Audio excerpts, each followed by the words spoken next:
What? It's not a happy look? Not really, yeah? Not really. Okay.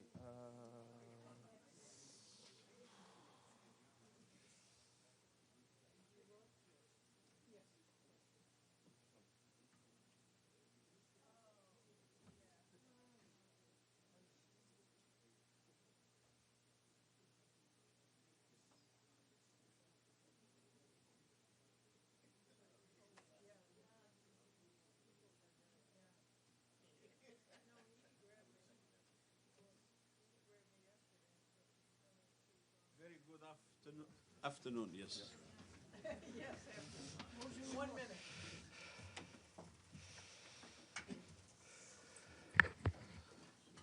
All right. Good afternoon. Welcome to all of you. Just as a reminder, we have our wonderful interpreters here for French and Spanish.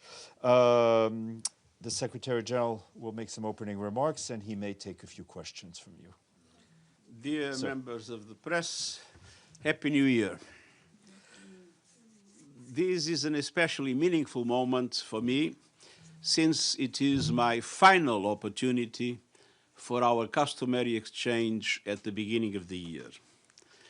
So these are early days, but 2026 is already shaping up to be a year of constant surprises and chaos.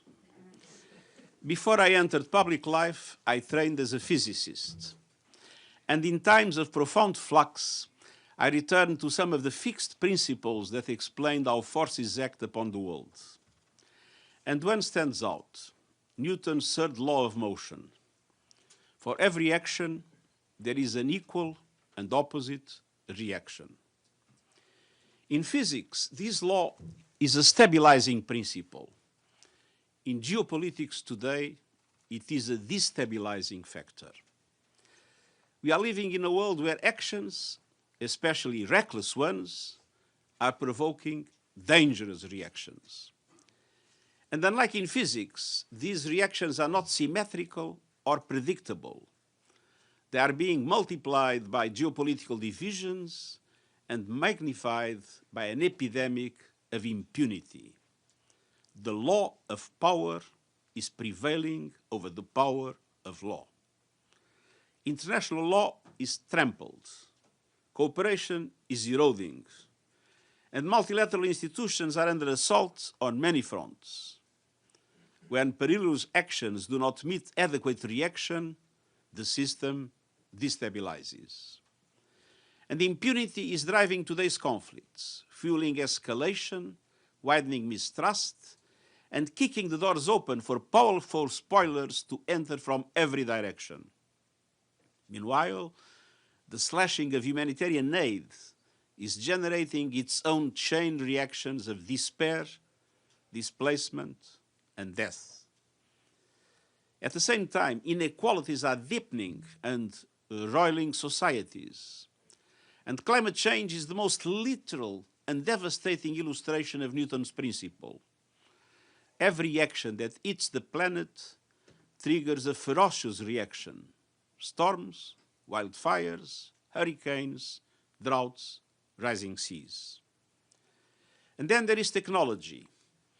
We are witnessing perhaps the greatest transfer of power of our times, not from governments to people, but from governments to private technology companies. And when technologies that shape behavior, elections, markets, and even conflicts operate without guardrails, the reaction is not innovation, it is instability. As I look across the spectrum of global challenges, one truth becomes unmistakably clear. Our system of global problem-solving face a reckoning. Those systems are out of time. They still reflect the economic and power structures of 80 years ago. But the world is moving on. Every day, the share of global economic activity by the traditional group of developed economies recedes, quietly, gradually, but undeniably. And every day, emerging economies expand in scale, in influence, and in confidence. Every day, the dynamism of South-South trade further outpaces traditional North-North flows. Yet, our structures, our institutions, our assumptions, our habits of cooperation remain tethered to another time, and these must change. Our structures and institutions must reflect the complexity and the opportunity of these new times and realities. Global problems will not be solved by one power calling the shots, nor will they be solved by two powers carving the world into rival spheres of influence. It is important to accelerate deliberately and with determination multipolarity, one that is networked, inclusive by design, and capable of creating balance through partnerships. Partnerships in trade, in technology, and in international cooperation. But multipolarity by itself does not guarantee stability or peace. Europe, before the First World War, was multipolar. But in the absence of effective multilateral institutions, the result was confrontation and war. For multipolarity to generate equilibrium, prosperity, and peace, we need strong multilateral institutions where legitimacy is rooted in shared responsibility and shared values. And let's be clear about something else as we strongly pursue reform. Structures may be out of date, but values are not. Leadership today is not a choice about being principled or pragmatic. It is the recognition that principles are pragmatic. The Charter of the United Nations was written by people bloodied and bruised by war. They understood that the values enshrined in our founding documents were not lofty abstractions or idealistic hopes. Those values are sine qua non of lasting peace and enduring justice. Values matter. And people are risking everything to make those values real. That is on full display around the world, whether it is a protester standing up to repression, a journalist standing up to press freedom, or an everyday citizen standing up for their neighbor. Despite all the hurdles, the United Nations is acting to give life to our shared values, and we won't give up. We are pushing for peace, just and sustainable peace rooted in international law, peace that addresses root causes, peace that endures beyond the signing of an agreement. We are pressing to reform and strengthen the Security Council, the only body with a charter-mandated authority to act on peace and security on behalf of every country. But there is no lasting peace without development. And we are acting to accelerate progress on the Sustainable Development Goals and insisting on reform of the global financial architecture. And that includes ending the crashing cycle of debt, tripling the lending capacity of multilateral development banks, and ensuring developing countries just participation and real influence in global financial institutions. On climate, we recognize the overshoot of global temperatures about 1.5 degrees threshold, and that it now requires an overshoot of ambition, starting with deep emissions cuts this decade and a just, orderly, and equitable transition from fossil fuels to renewables. And we are demanding for greater support for countries already confronting climate catastrophe, expanding early warning systems, opportunities for nations rich in critical minerals to climb global value chains. And on technology, we are working urgently to help craft a framework for governance through a global dialogue here at United Nations, the new International Scientific Panel on AI, and enhanced capacity support for developing countries. I will soon submit to the General Assembly a list of 40 names of proposed panel members. And I'm also calling for the creation of a global fund for AI capacity development with a target of $3 billion US. As we begin this year, we are determined to choose actions that generate concrete and positive reactions as called for in the Pact for the Future. Reactions of peace, of justice, of responsibility, and of progress in our troubled times. Thank you, and I'm at your disposal. Thank you. We'll go to Valeria. Just a note to please limit yourself to one question so we can have as many of you ask questions. But Valeria, please. Thank you, Steph. Just a quick word before I ask my question. I really want to salute our friend and colleagues, Michelle Nichols from Reuters. And let me say, I don't see you, Michelle, but I know you're here. How much will you miss? Hey, how much will you miss you here? After 14 years, you have been such a constant present, a friend of many of us here at the UN. So the empty spot in the briefing room will be hard to be filled. But we can wait to see all the breaking news that will come next. Thank you, Mish. So thank you, Secretary-General, for the press conference. It's Valeria Robecco from ANSA Newswire. My question is, in Italy there has been debate and concern about the involvement of ICE in the security framework of the Milano Cortina Olympics, especially in light of all the controversies and allegations of violence in Minneapolis. You will attend the opening ceremonies, and from a UN perspective, do you believe the Olympics can also serve as a moment to reaffirm global commitment to civil rights and the responsible use of force? Thank you so much. Olympics are an excellent moment to symbolize peace, to symbolize respect for international law, and to symbolize international cooperation. And I believe that in these circumstances, the sovereignty of Italy must be fully respected. Thank you. Sorry, I have to go to Michelle second. Sorry, then I'll get you, Edie. Thank you, Secretary-General. I'll take this opportunity to ask two really quick questions.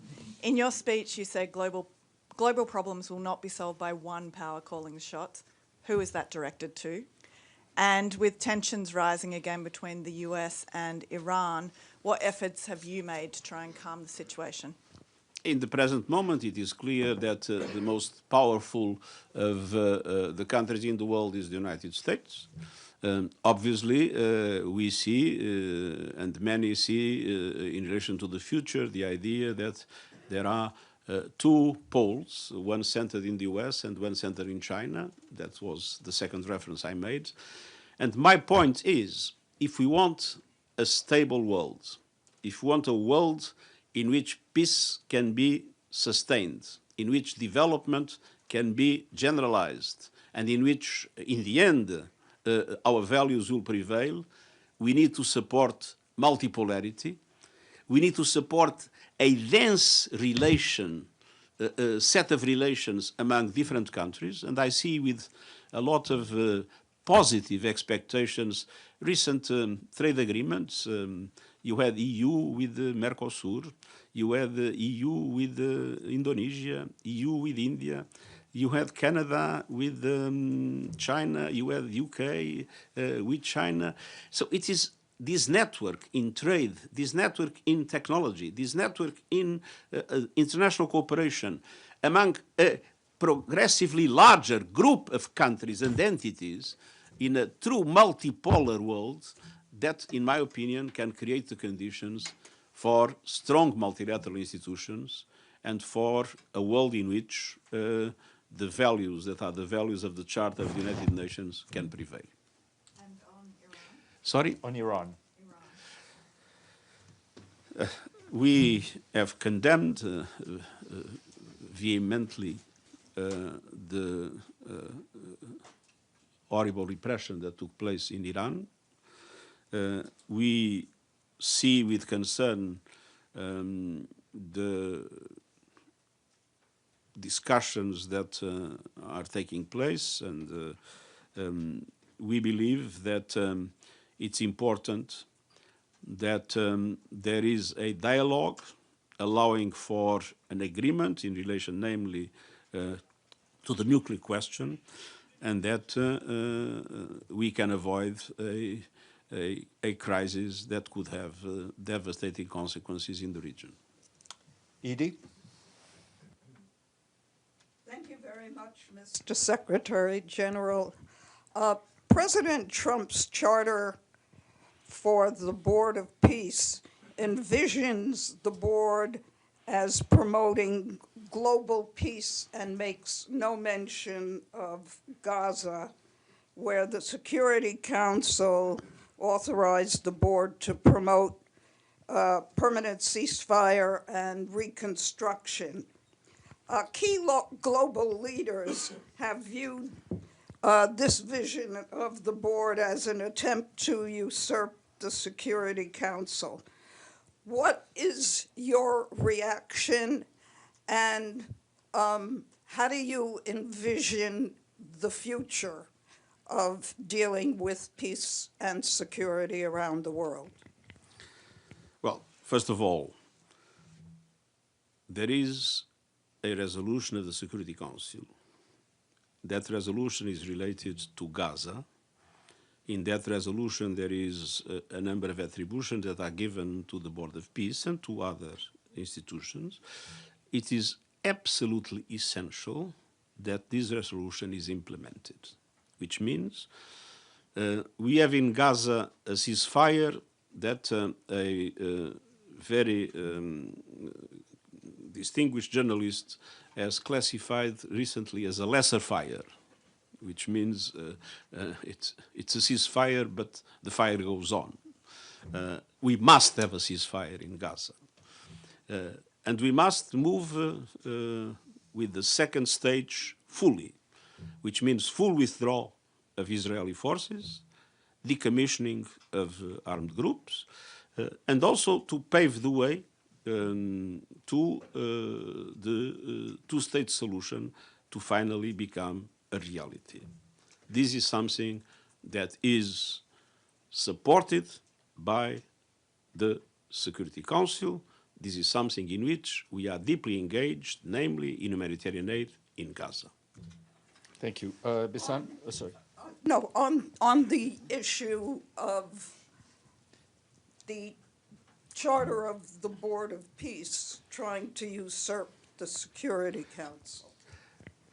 We are talking about the Security Council, and the Security Council only talks about Gaza. Everything else is something that is different, and obviously, in my opinion, the basic responsibility for international peace and security lies with the UN, lies with the Security Council, that, as you know, the Security Council stands alone in its charter-mandated authority to act on behalf of all members in questions of peace and security. Only the Security Council can adopt decisions binding on all, and no other body or ad hoc coalition can legally require all member states to comply with decisions on peace and security. Only the Security Council can authorize the use of force under international law and set out in the Charter. So the centrality of the peace and security system lies in the UN, and within the UN in the Security Council, and that is the reason why it is so important to reform the Security Council. And it's very interesting to see that some that criticize the UN for being not effective are the ones opposing the reform of the Security Council. That is the reason why the UN can sometimes not be as effective as we all want. Bisan, then Sherwin. Thank you, Secretary-General. Bisan Abukwik with Al Jazeera Arabic. I wanted to follow up on the Palestine issue, but when it comes to the West Bank and settlements. And, I mean, you speak about the role of the UN, but the UN, UNRWA, is being attacked in East Jerusalem by Israel. We are seeing settlement activity expanding and settler violence. You're talking about moving to the second phase of the agreement and then to a two-state solution, which now on the ground in the West Bank seems further and further away from being a reality. If you can, how optimistic, are you still optimistic that there is still a two-state solution in the horizon? I always respond to that question with the same answer, which is a sentence of Jean Monnet that I'm not optimistic, I'm not pessimistic, I'm determined.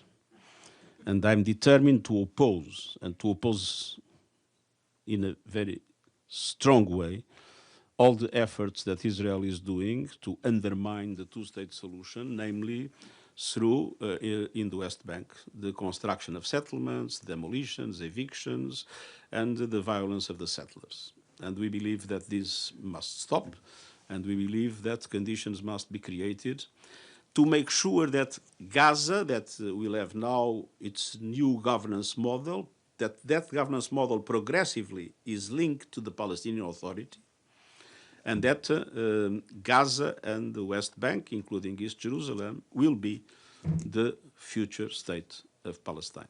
Can I just get one follow-up? How is it going to be implemented? Who is going to actually put pressure on Israel to actually implement that?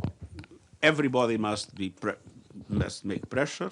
Let's recognize the reality. I mean, the country that has more power to put pressure on Israel is the United States. And that is why it was important that the United States have recognized the right of the Palestinian people to self-determination. Sherwin, then Dennis. South African Broadcasting. Given the large role that UN officials, including yourself, played during South Africa's G20 presidency, which ended with the Leaders' Summit last November, you will have seen South Africa's exclusion from G20 processes under the United States leadership that has accused South Africa of leading an exercise in spite, division, and racial agendas that have nothing to do with economic growth. South Africa, which became the first African country to chair the forum last year, has since decided to step back from the year because of the US posture. Given your first-hand experience of the G20 under South Africa last year, what do you make of this development? You said in your statement, and to quote a colleague of mine, that global problems would not be solved by one power calling the shots. Is this an example of that? Well, it's an example of many other things. I must say that the G20 is not a multilateral organization in the sense that the G20 has specific responsibilities essentially for the aspects of the economic and financial issues and trade. And it is not like the United Nations or like the World Bank or like a multilateral institution. So the G20 is an aggregation of countries. I must say that I was present in the G20 session in South Africa, and that I was fully supportive of the agenda introduced by the South African presidency. And I consider that South Africa played a very positive role in the way it presided the G20. And it doesn't make any sense for me that South Africa is not permanently a full member of the G20 in all circumstances. Dennis, and then Pam. Thank you, Secretary-General, for your briefing. So where are you? As it was said before, in case of Greenland, the United Nations, along with principle of territorial integrity, believes in right of self-determination of nations. Does the UN believe that the right of self-determination applicable to Crimea and Donbass? We have had very interesting discussions on this, and there are two principles that are essential. One principle is territorial integrity of states. The other principle is self-determination of peoples. But self-determination of peoples has a number of requisites. So the way it is defined as a number of requisites. And after a very careful study by our Office of Legal Affairs, it is our position that the principle of self-determination does not apply in the situations of Crimea and Donbass. So in that situation, the principle that prevails is the principle of the territorial integrity of Ukraine. Pam, then Talal. Thank you for the briefing, Secretary General. How do you see the UN's role, given what you've said about current military conflicts, particularly unilateral moves by several members of the UN Security Council in the current situation, in the current configuration? Can the UN get back to multilateralism when so many of the conflicts are unilateral? Thank you. Or created and problem solved by some of the members of the Security Council. Thank you. Pamela Fox, U.S. News and World Report. It is obvious that the fact that members of the Security Council are themselves violators of international law doesn't make life easy for the UN in its efforts.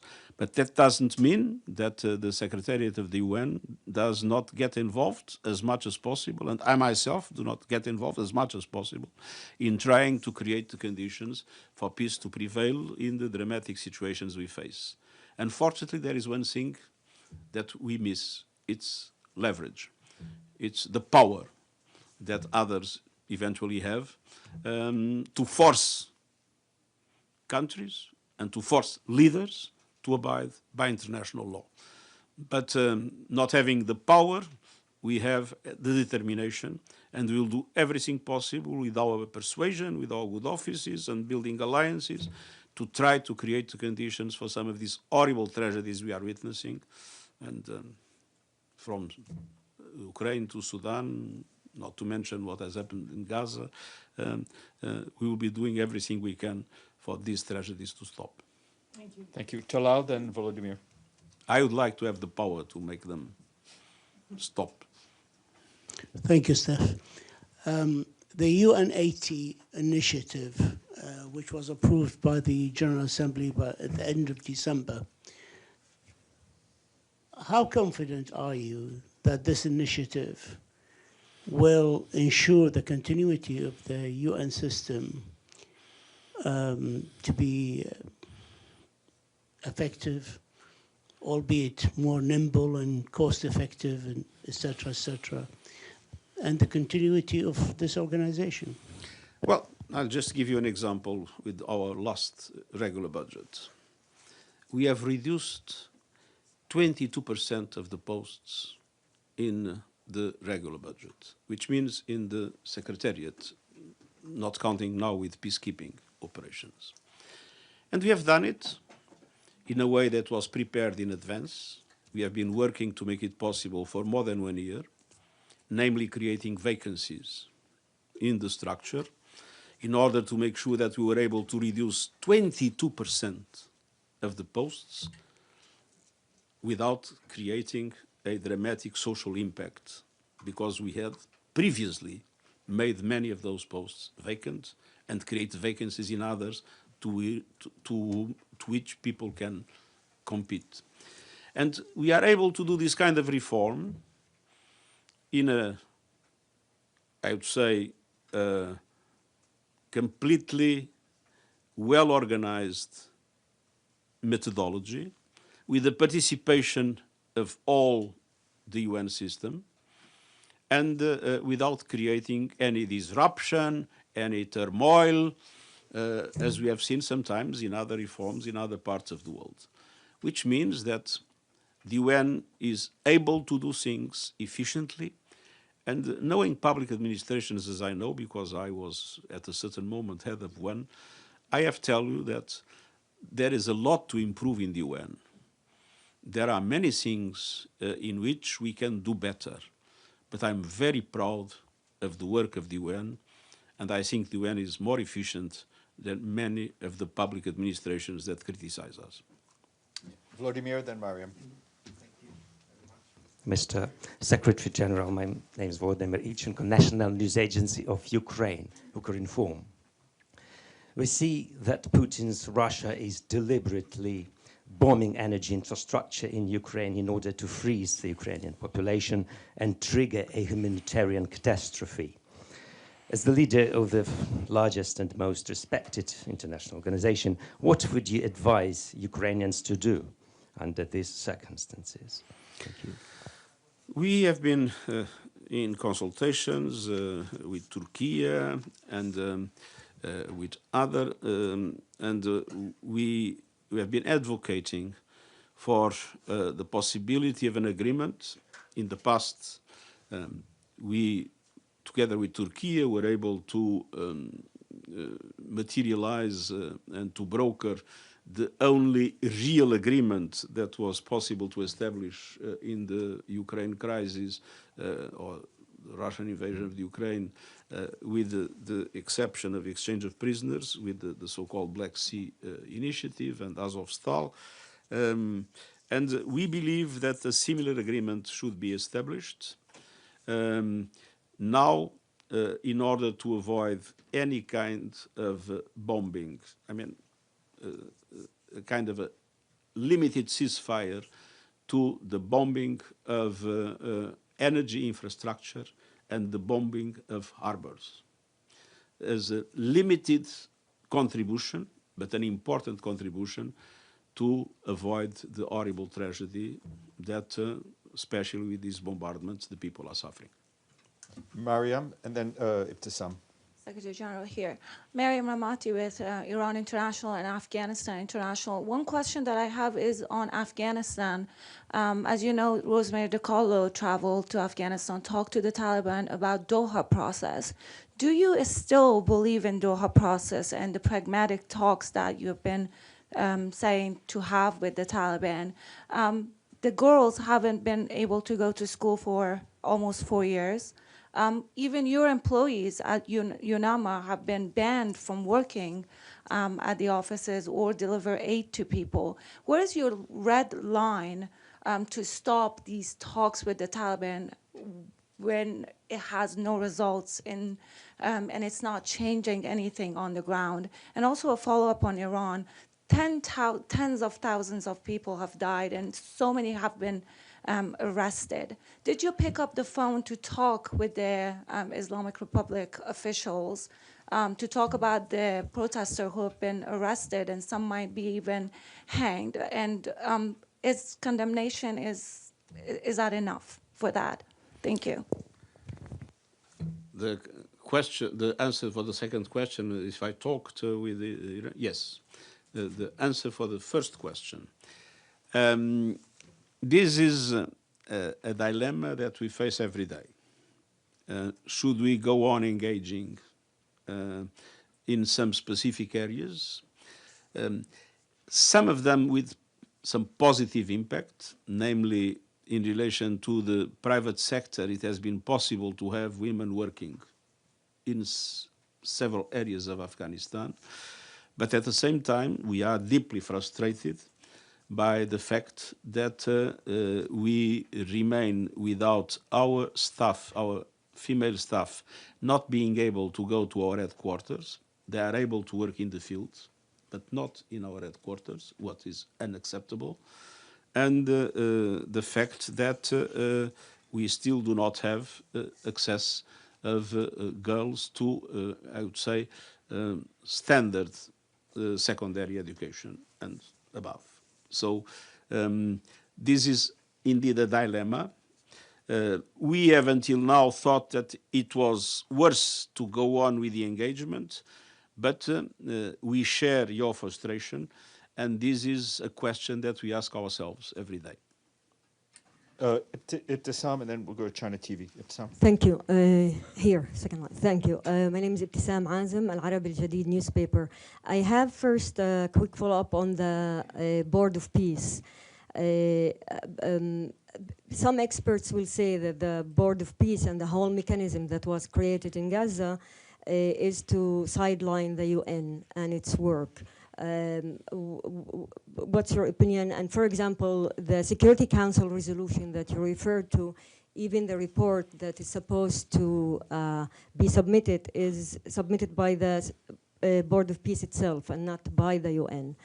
And my question is about accountability and UNRWA. More than 300 UNRWA Palestinian workers were killed. Israel banned the work of UNRWA, etc. So my question is, which steps would you want to take for accountability? Thank you. Well, you have asked many questions at the same time. So let's see one by one. First of all, we are working in Gaza, and we are working in Gaza.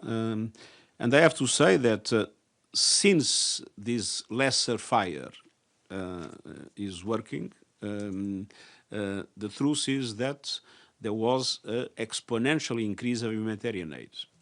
There was for a long period a discussion in which Israel would say that there was no humanitarian aid in Gaza because the UN was inefficient, and you were saying that there was no humanitarian aid because of the obstacles that were created by Israel. And the truth is that when the ceasefire, the first ceasefire took place, and now the humanitarian aid exploded. It's not enough.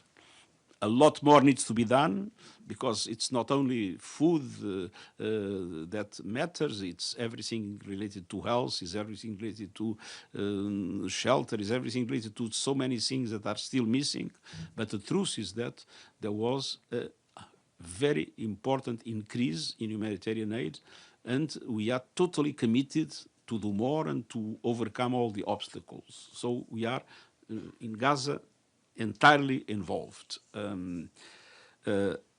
On what Israel is doing to UNRWA premises, we have been taking very clear positions of condemnation, and we have acted in relation to that based on the positions that were assumed by International Court of Justice. On the other hand, we will not stop doing everything we can to guarantee that UNRWA will be able, with all the difficulties and all the obstacles, to provide the vital support that UNRWA provides to the people. And we claim for the need of accountability in relation to the 380 UNRWA members that were killed. Thank you. Please go ahead. Mr. Secretary-General, this is Tao Xu with China Center Television. So you said today that the global system are outdated and the multipolarity should be more inclusive. China, as the largest developing country, has been more active in development, climate, and South cooperation. So how do you see China's role in global governance going forward? Thank you. I think that we need to move into a multipolar world, and we need simultaneously to have multilateral institutions. And I have to say that China has been consistently advocating for the need of multilateralism, and with the UN at its center. And this was recently reaffirmed by President Xi Jinping. Ahmed Fethi, then Yvonne.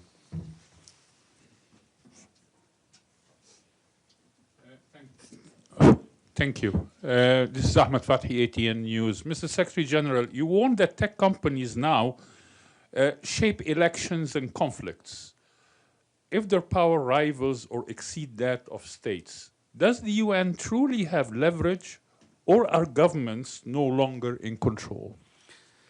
We do not have leverage, but we are creating instruments to minimize our difficulties in the international community to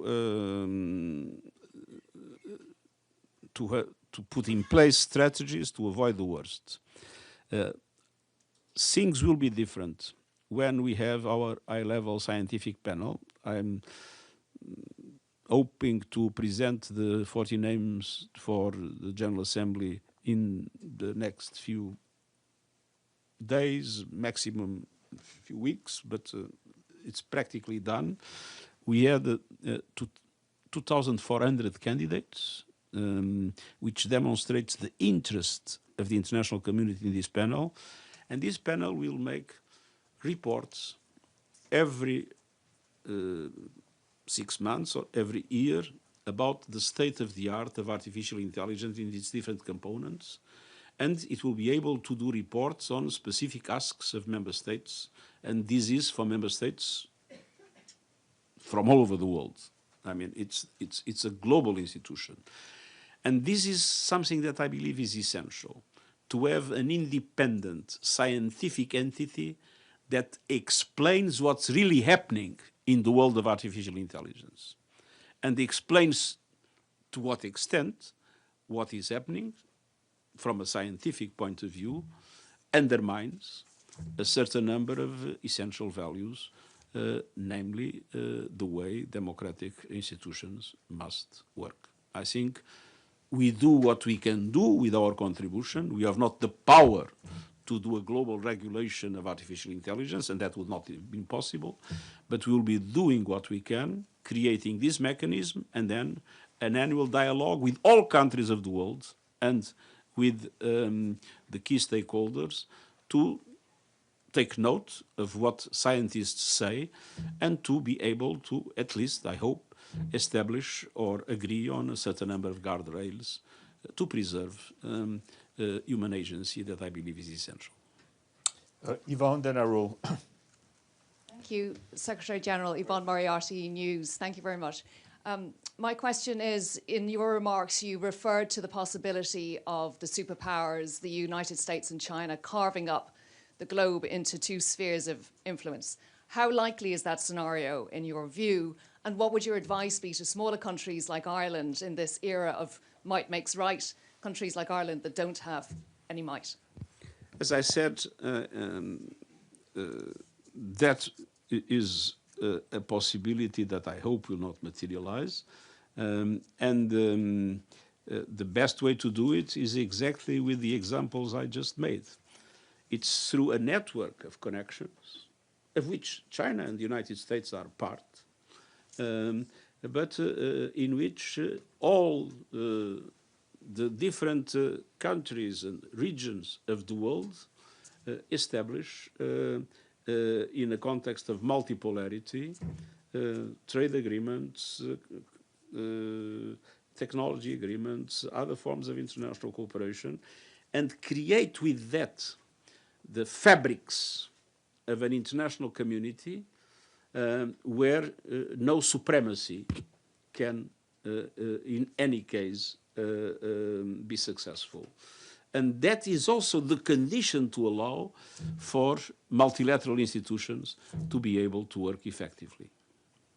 Thank you. Arul, and then Aziz, Moroccan Press Service. Arul Lewis from Indo-Asian News Service. Sorry, if you could raise your hand. Yeah. Last year, when you addressed us, you laid out 4 priorities. In retrospect, how do you think it has worked out? And if I can sneak in a subtle question, what do you think would be your legacy? This is a problem that I do not put myself. I've been Prime Minister of Portugal, never cared about what people say about my legacy. I was High Commissioner for Refugees. I never cared about what people think about my legacy. And I will be ex-Secretary-General of the United Nations. I will not lose my time thinking about what people will think about my legacy. I'm doing my duty, and I'll do my duty in the best possible way. And this is what is my role. The legacies are usually the appreciation of others. I leave it humbly to what others might understand. Thank you. Aziz, Moroccan Press Service, then Chris. Thank you, Secretary-General Aziz Rami for the Moroccan Press Agency, MAP. You have called several times, including today, for the reform and strengthening of the Security Council. There have been many ideas put forward about continents or regions that are not represented in the Security Council. Do you think now that reforming the Security Council is still possible? And what would an ideal Security Council look like, in your opinion? Thank you. Well, it's not for the Secretary-General to define what the Security Council will be. So the opinion I'm going to give you is a personal opinion, is not a formal position of the Secretary-General. But I do believe that we should have permanent members from Africa in the Security Council, the same representation of Latin America. I think that probably Asia is underrepresented also clearly. And so this rebalancing needs to be done. And I see with a lot of sympathy some initiatives that were presented, namely by 2 permanent members of the Security Council, in order to put some limits to the exercise of the right of veto, namely in circumstances of genocide or terrible crimes against humanity. So these would be the lines of evolution I would like to see the international community come together in order to have a reformed Security Council. Chris, Nada, then Namo. Raise your hand, please, Chris. Yeah. Thank you for this briefing, Secretary-General. Chris Reyes with Canadian Broadcasting. I'd like to ask you about recent remarks from Canadian Prime Minister Mark Carney. First in Davos, where he described a rupture in the world order. In other comments, he talked about the breakdown of multilateral institutions that he said would lead to overlapping and dynamic alliances and likely bypass those institutions. I wonder what you think of that kind of characterization, particularly the latter part, whether you think it's accurate.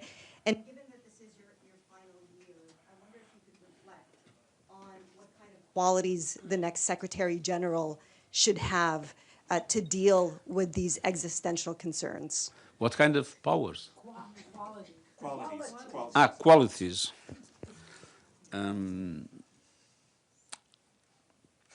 First, I think that the Prime Minister of Canada has presented a number of risks that we are facing in the international community.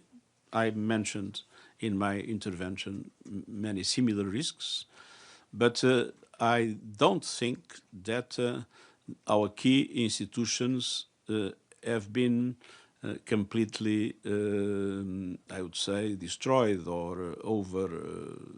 The UN is still there. It's still in the center of the international multilateral system.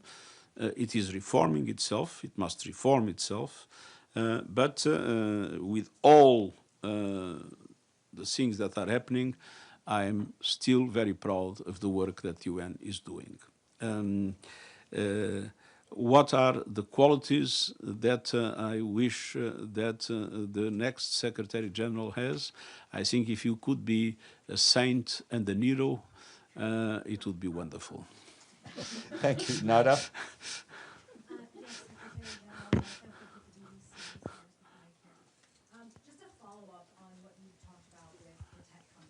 Because, as was noted, their values now rival the GDP of some countries. You talked about guardrails, but can you be a bit more specific about what those guardrails should be? And what about the size of these companies? Do you think anything should be done by governments to also take a look at that?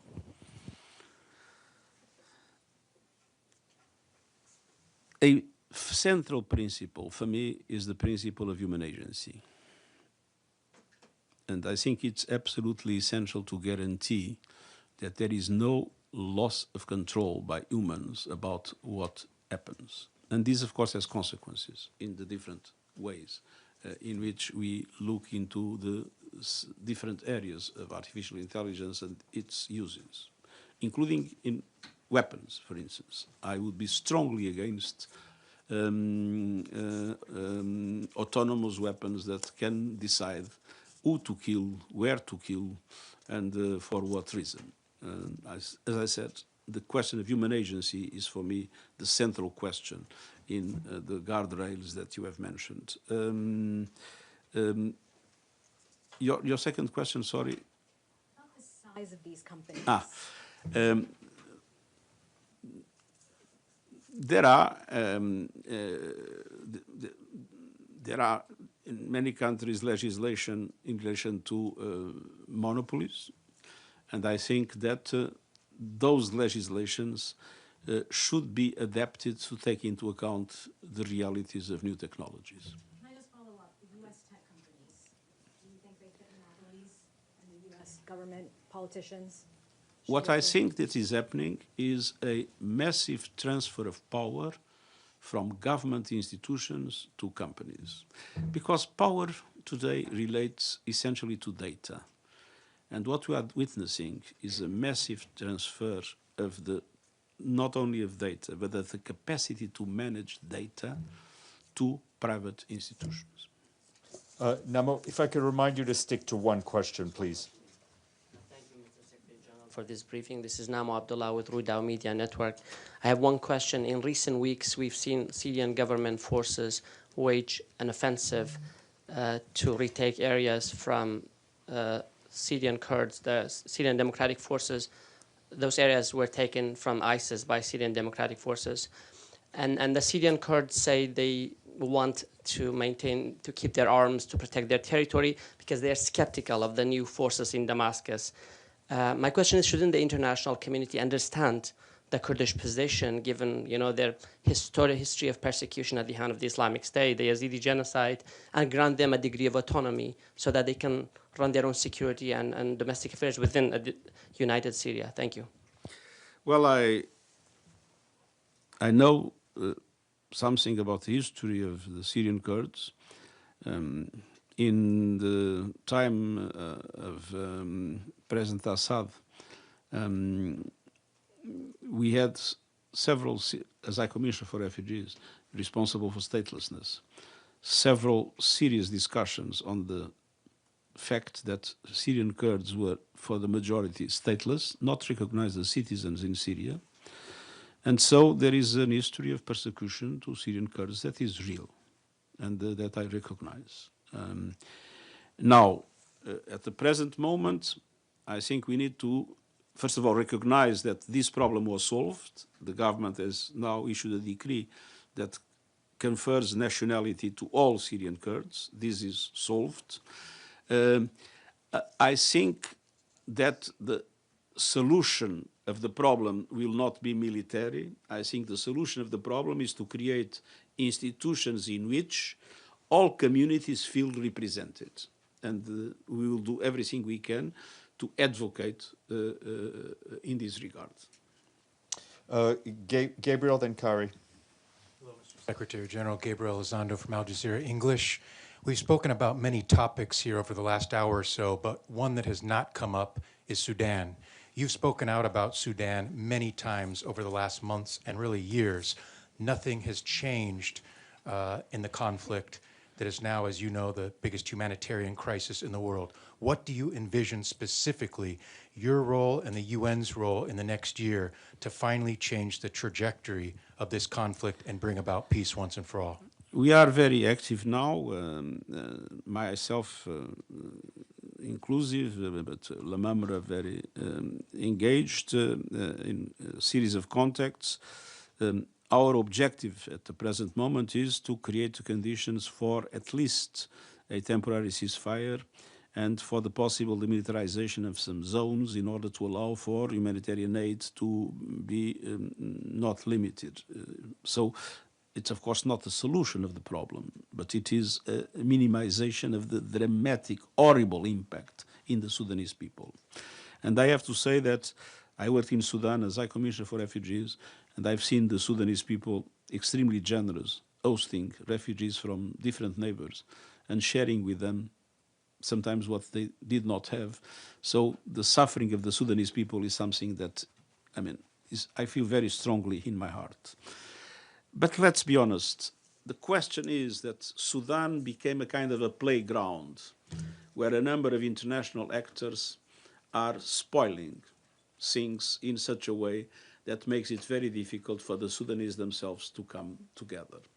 And one thing that we will be doing as much as we can is to limit the capacity of externals to interfere in the Sudanese situation, namely providing weapons and doing other forms of, I would say, aggravating what is already an immense tragedy.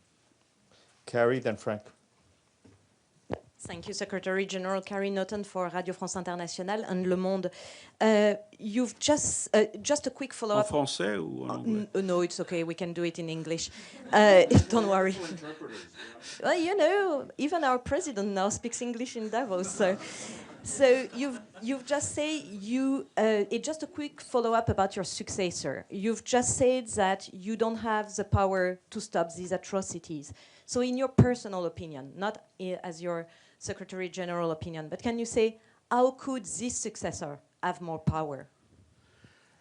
I think it would depend on the Security Council being reformed, the Security Council being able to act, and being able to act with the power that the Security Council has, create the conditions for the good offices of a Secretary General to be much more effective.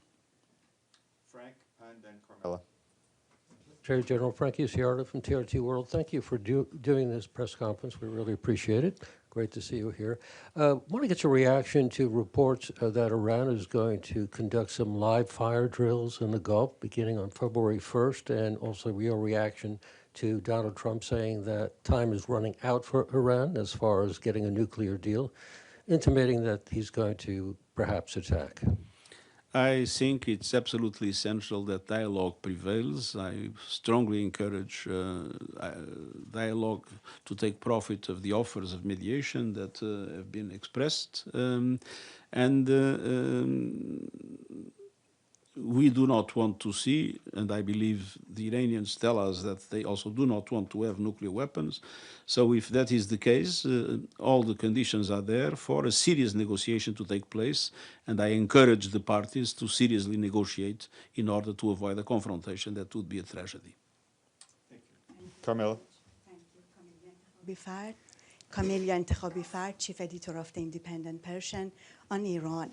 Secretary General, on date, as of today, there is not an information of an official statement by Secretary General or any other public places at the United Nations indicating that directly you have asked Iran to accept a formal mission of the fact-finding mission to visit Iran, to investigate on the protest killings in 2 days, which reported over than 30,000 people has been killed.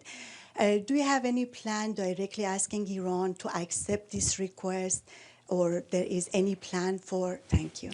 Well, that is in the competence of the Human Rights Council, and the Human Rights Council has established committees of inquiry in many situations or similar things. And of course, if the Human Rights Council decides so, it will have full support of the Secretariat. Pam, and then Marta.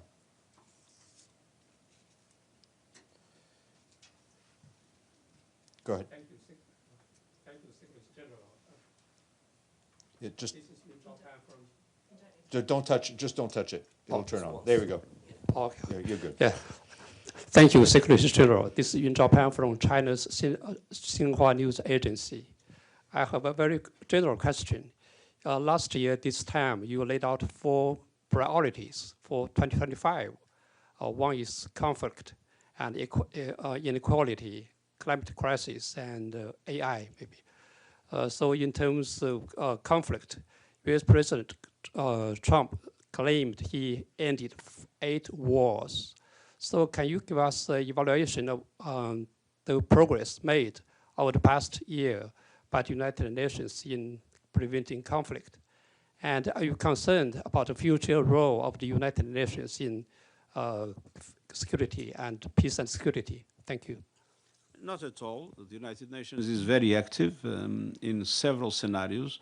There are areas where we are not mediators because at least one of the parties does not want us to mediate.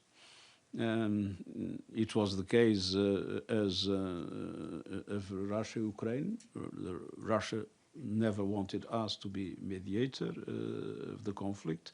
It was the case of Israel with the Palestinians. Israel never accepted the UN to be a mediator, probably because we would mediate based on our values, the values of the Charter. And if those that violate the Charter probably are not interested in the mediation by an entity that is in itself the entity that represents the Charter.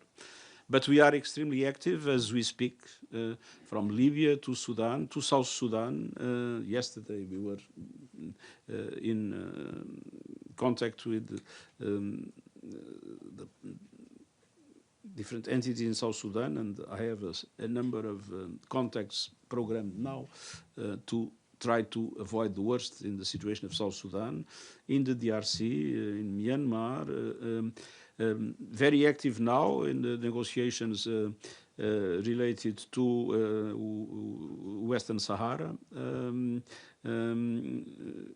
quite active in the area of the Sahel and in the contacts between ECOWAS and the countries of the Sahel. And I could go on and on and on with the number of situations in which we are extremely active with efforts of mediation, efforts of conciliation of positions, peace processes. There is only one thing we do not have, is the instruments of power to force parties to come to an agreement. Thank you, Sinan. And then, sorry, Marta and then Sinan, sorry. Hello, Marta Moreira from Lusa, the Portuguese National News Agency. I don't know if we can speak in Portuguese. I'm allowed? Inicial disse que, ou enalteceu os manifestantes que se têm levantado ao redor do mundo contra a repressão. E amanhã temos aqui nos Estados Unidos vários protestos marcados contra a repressão à imigração. 2 cidadãos norte-americanos já morreram em Minneapolis. Qual é a sua visão sobre esta situação? Teme que a repressão esteja a crescer aqui nos Estados Unidos? E se permite, deixe-me lhe perguntar também se considera uma falha da ONU se a próxima pessoa eleita para o substituir não for uma mulher. Bem, em primeiro lugar, nós consideramos que o direito de manifestação é um direito essencial e aqui, como em qualquer outra parte do mundo, é essencial que as forças de polícia e outras usem a contenção indispensável para evitar que os manifestantes paguem com as próprias vidas o preço da sua atividade. De qualquer das formas, espero que, no quadro de uma sociedade democrática, as investigações que foram anunciadas possam levar a conclusões que são muito importantes nesse domínio. A segunda pergunta era... sobre se considera uma falha da ONU e dos Estados-membros. Fazer a decisão não sou eu que voto, portanto, digamos, a minha opinião é irrelevante, mas... se olharmos as posições de maior responsabilidade a nível mundial, seja nas Nações Unidas, falando de secretário-geral, porque ao nível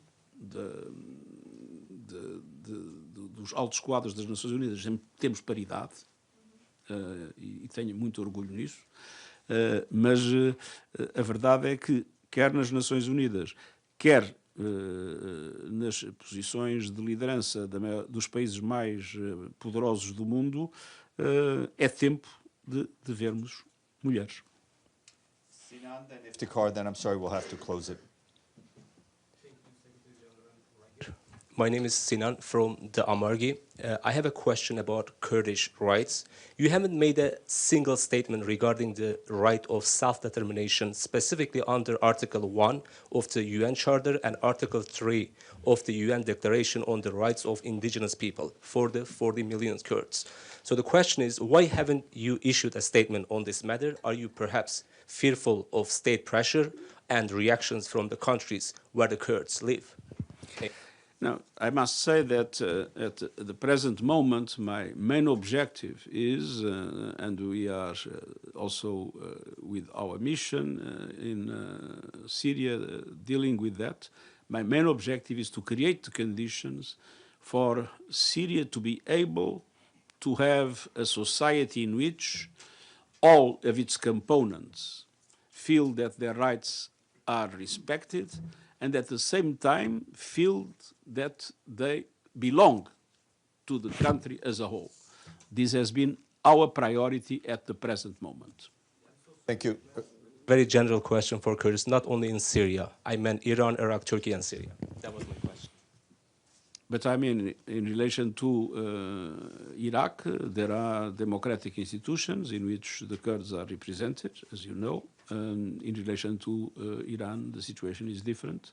But obviously, I think the Kurdish people has been the victim of history. But to a certain extent also of the difficulties to come together and to create the conditions for its affirmation. But we are very much committed to the defense of the interests of the Kurdish peoples, wherever they are. Thank you. Last question, Iftikhar will go online. Thank you, Steph. Mr. Secretary General, wishing you greater successes in the new year. My question has been asked by my colleague Mariam, but I have more to ask on this subject. Sir, the visit of USG DiCarlo took place when there is an open split between the Taliban in Kabul and the Taliban and the leadership in Kandahar. And in this situation, what was her assessment? I mean, does she hope things are going to get better?